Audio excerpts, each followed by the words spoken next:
keyframers is to block out the timing of our animation. The timing phase allows us to establish the basic mechanics of the movement. Where are these objects going to move and animate? How fast are they going to move and animate? When does specific moments need to happen? This timing step is critical because in every sense, it creates the foundation, the bones of our movements. Animation is an art of passes. We're never going to be achieving that grand illusion of life on the first pass. We're going to slowly kind of chip away, as they say. And each pass is going to get us closer and closer and closer to a very believable and really fun result. The first thing that we need to do is establish the timing. So let's go ahead and start it here real fast. I've opened up the start project file for our lab assignment, and I'm going to start blocking out the movements of all of these parts and pieces. And this is a little bit more of a challenging one because now we have 3 different objects that are going to be working inside of the scene. So the challenge is increasing, and that's by design. Animations almost always are going to be complex little machines, so it's good to get some practice working with those machines in a very simple, rudimentary kind of form, these little cubes. Okay, so I've prepped all of the objects there. The center points are right where I want them to be. The transform channels, that resting pose is right where I want them to be. And the first thing that I'm going to block out is this centralized cube, because in every sense, this is going to be kind of the star of the show. This is the primary actor, and this is the movement that our audience is going to see almost throughout the entirety of our little animation here. So let's focus on this. One of the things that I like to do when animating and blocking at our scene is to see exactly what the camera is going to see, to put myself, my view, inside the viewfinder of our render camera. And this button in our interface is going to allow us to do just that, which makes it pretty handy. I always like to animate with this view up. Now, in the animation workspace, it's docked over to there to the left, but as you can see, I'm kind of blocking that view. So we're going to do all of our blocking out in the centralized viewport so you can see quite easily how I'm going to put all this together. Okay, let's go ahead and get started. Now, for the first thing that we need to do is that we need to go in and we need to establish some keyframes for this centralized cube itself. So it's going to start here in the middle, and then it's going to fire off down over there. So the first thing, let's go ahead and put some keyframes on location X, which is up and down, and location Z, which in this case is the up and down axis inside of our viewport.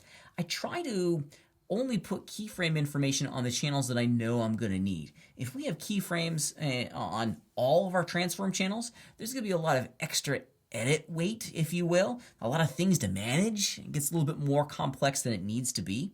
If we're only keyframing the channels that we know we're going to use, it can be a little bit easier in the long run to animate and to edit all of this stuff. Because remember, we are going to edit our animations as part of our workflow. Okay, so here we are on frame 1. Before I go any further, I forgot to go over into my output channels.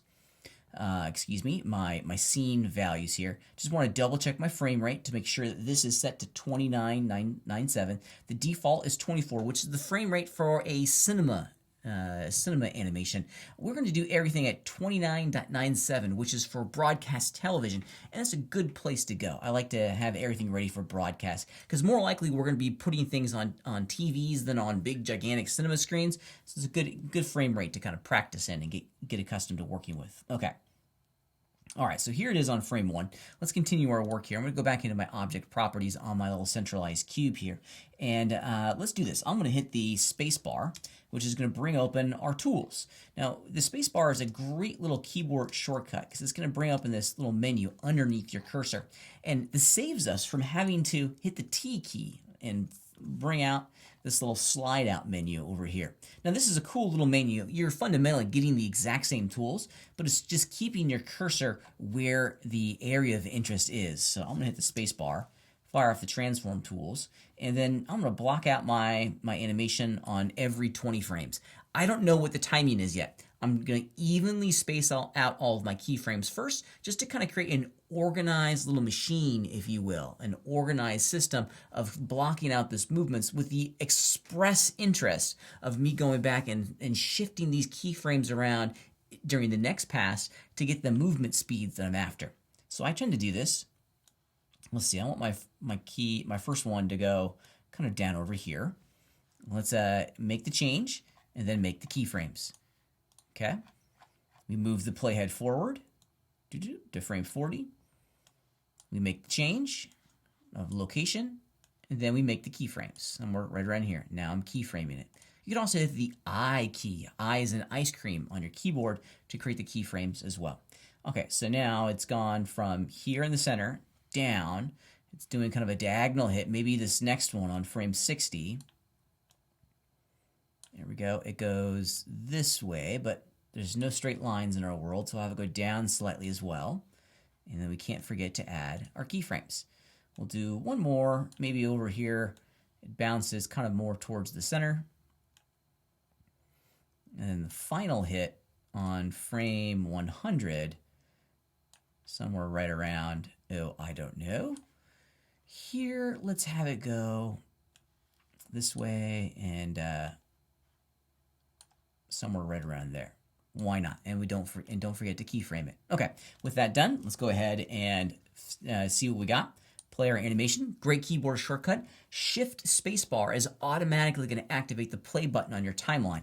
Kind of saves you from having to go all the way down to the bottom of the screen and hitting the gigantic play button. All right, shift spacebar. Yeah, that's good. I'm really happy with that. That's the basic movement. It's blocked out. Its timing is really good. We still need to go in and edit the location of these keyframes to get the illusion of speed that we're after. But as far as the basic block out of movement goes, yeah, I'm pretty happy with that centralized cube. Now let's get this other player into the mix here. Let's start animating this paddle. So I've returned to the first frame of my animation. And like the others, let's go ahead and fire off a keyframe for all of the transform channels. Now I'm going to show you a great little workflow modifier for these paddles to make it go a little bit faster. However, buyer beware. We're now entering into an advanced territory, if you will, with the auto keying system. If you noticed before, when I was animating that central cube, I changed the location, or excuse me, I moved the playhead, I changed the location of the cube, and then I keyframed it, right?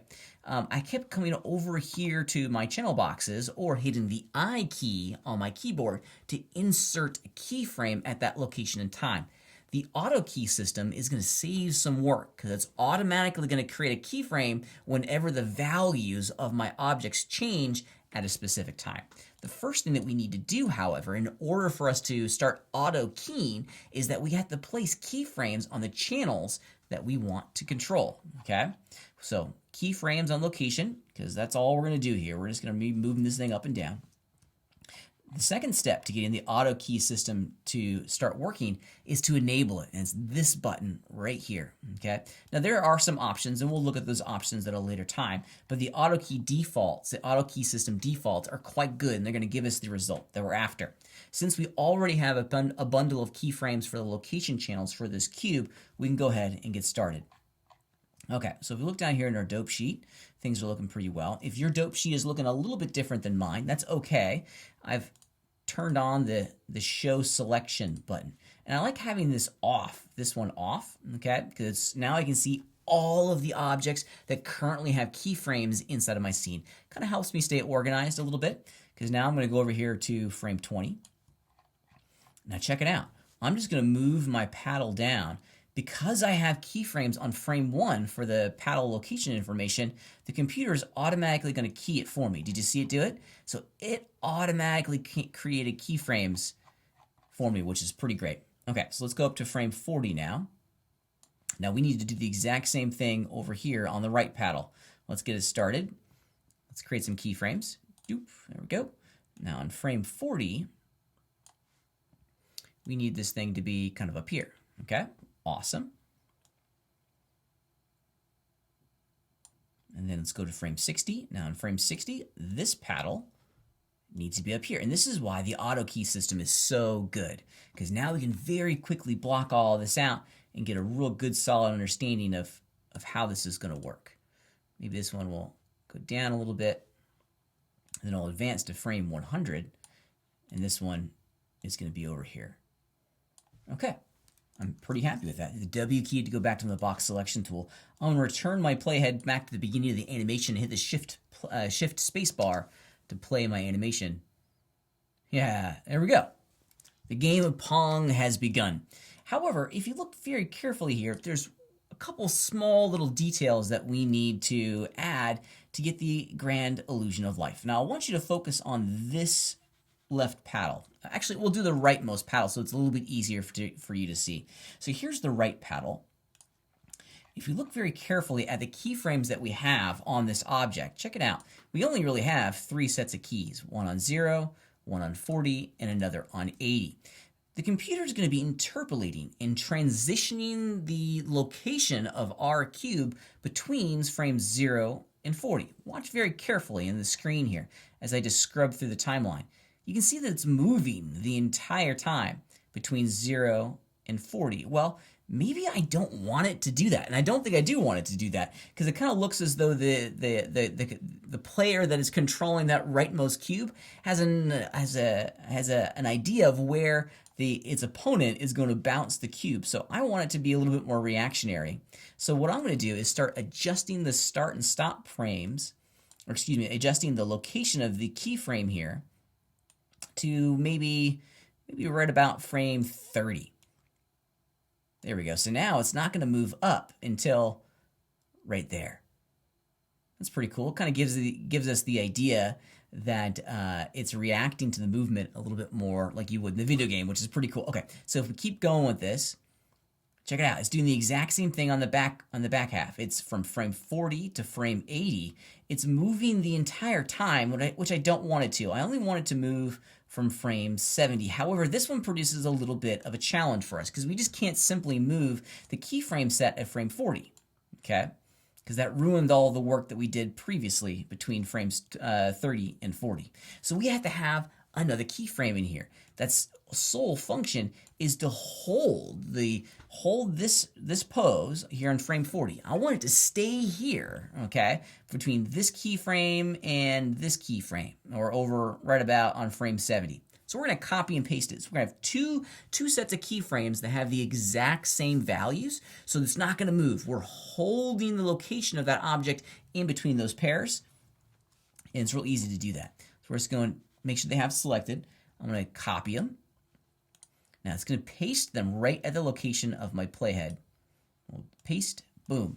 Okay, so these don't change. This is the cube, the paddle. It's not changing its location in there, so it's holding it, and then it's going to go down.